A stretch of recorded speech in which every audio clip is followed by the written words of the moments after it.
welcome back to my little Italian homestead. Today is one of the first sunny days we've had in a while, so I want to really capitalise on the opportunity to take you with me to explore some new places in Abruzzo. We're off to the tiny village of Bominaco, which was actually a recommendation from someone in the community, so Lou, if you're watching, this one's for you. Now I know Abruzzo isn't particularly well known for its artistic treasures, but the place we're visiting today, at least from what I've seen in photographs, is something truly special. We're going to get on the road so we can make the most of the daylight hours, but I'm hoping you're going to be pleasantly surprised by what we find there. Bominaco in the province of L'Aquila has only 48 residents, but it's home to two fantastic medieval churches, the Oratory of San Pellegrino and the Santa Maria Assunta, which bring many tourists to the area. There are no set times for the guided tours, so if you find the gates open, it means there's a tour underway that you can join. If not, there's a number you can call on the gate.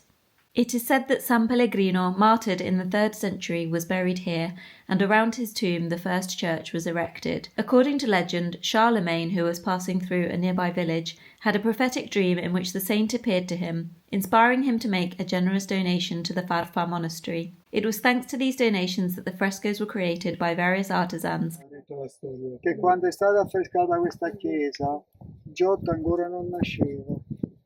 Perché Giotto, la Slovenia è 305, Giotto nasceva nel 267 e questi sono affreschi che stiamo per vedere del 1230-1240. Our fantastic guide kept us in the dark for a few seconds so that we could experience the full wow factor when he turned the lights on.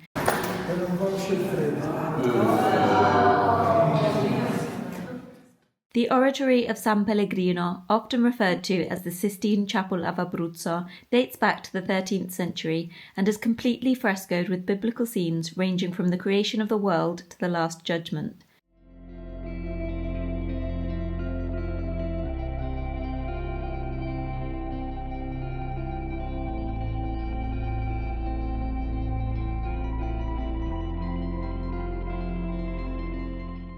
As well as depictions of the life of Christ and San Pellegrino, there is this rare liturgical calendar with its signs of the zodiac and pictures symbolising the months. I particularly like these frescoes depicting the Inferno, and although the devil's faces have mainly faded away, I think it was probably very ahead of its time to be showing women with their breasts fully on display. This giant St. Christopher at the entrance wall is also fantastic.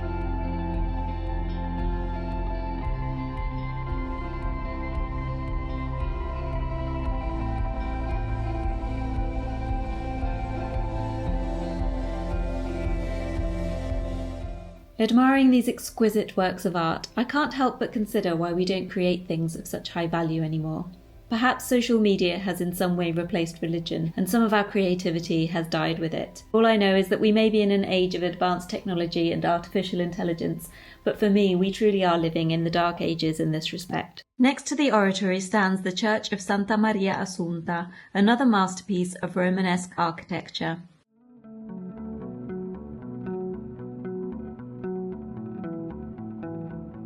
Although its facade is simple and austere, the interior reveals a hidden beauty made of finely painted frescoes and an atmosphere that invites meditation. The capitals of the columns are decorated with unique motifs depicting animals, plants, and stylized figures, each with a story to tell. Originally part of a Benedictine abbey, the church preserves elements from various eras, including a 12th century pulpit and a 13th century ciborium. Unlike the oratory, this church is still very much in use and is a popular location for weddings and christenings.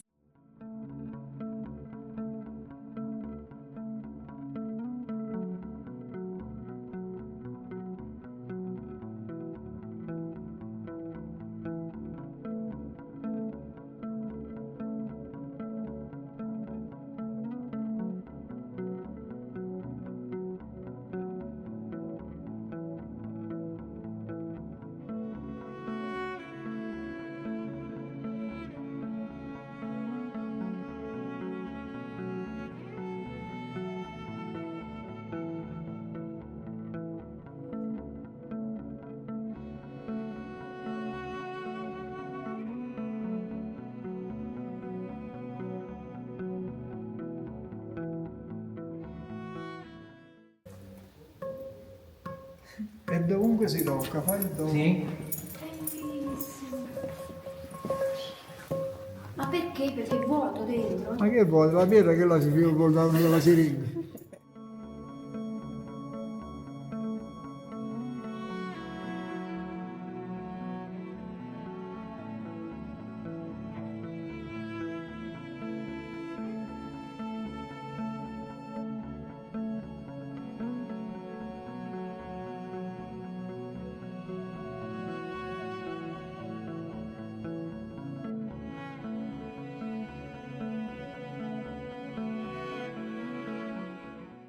Just a short walk from the churches, on a hill overlooking the village, stand the ruins of the Bominaco Castle. Although we're not visiting today because we're about to run out of daylight hours, we did take some footage on the drone that will hopefully show you the fantastic views over the Tirino Valley and the Navelli Plateau. Although most of the original structure has been destroyed over time, I think you'll agree that the cylindrical tower and the remainders of the walls from the 15th century are still definitely worth a visit.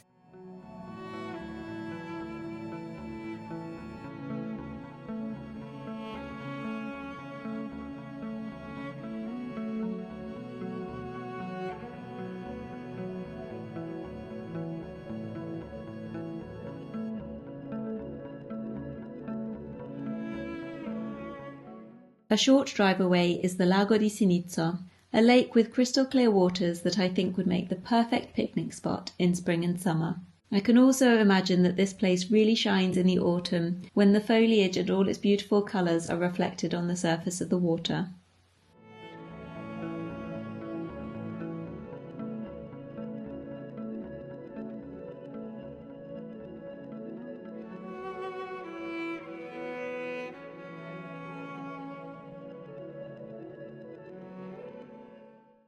Driving on another 7 minutes and we find ourselves at the final destination on today's road trip, the Grotte di Stiffe.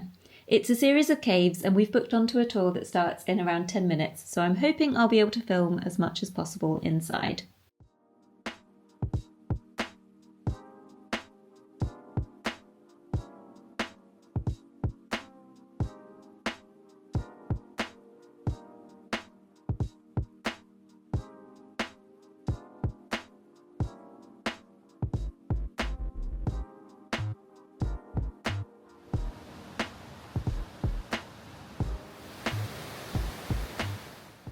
The Grotte di Stiffe are a stunning series of caves renowned for their impressive limestone formations and the underground river that flows through them. The caves were formed over thousands of years by the erosive power of water, creating intricate stalactites and stalagmites. One of the most striking features is the Great Hall, which showcases magnificent rock formations and a waterfall that cascades down into the river below.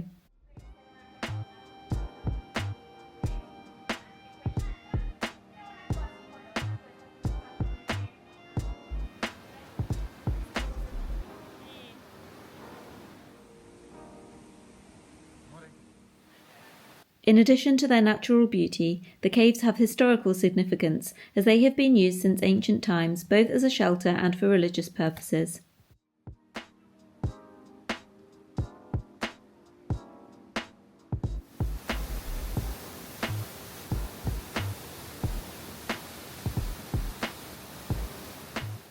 Our bodies were really craving pasta by this point because we didn't have any at lunch so that we could get on the road as soon as possible. So we stopped at one of our favourite restaurants on the way home to satisfy our cravings.